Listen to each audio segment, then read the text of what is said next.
ഇവിടെ തുടങ്ങുകയാണ് നമ്മളുടെ പ്രഹസനം.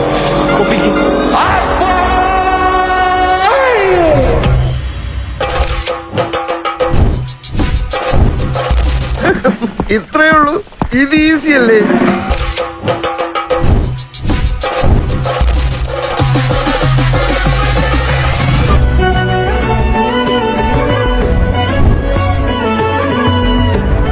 തെക്കനിയിലെ തമിഴത്തിയെ ഞങ്ങൾ നേരി കണ്ടടോ.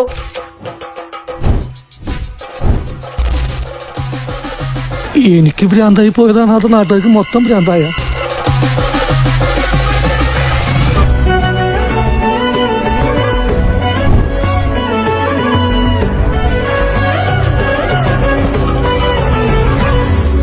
സൈക്കോസിന്റെ പല അവസ്ഥാന്തരങ്ങളും കേട്ടിട്ടുണ്ട്, പക്ഷെ ഇത്ര ഭയാനകമായ ഒരു പ്രശ്നം ഇത് ആദ്യ.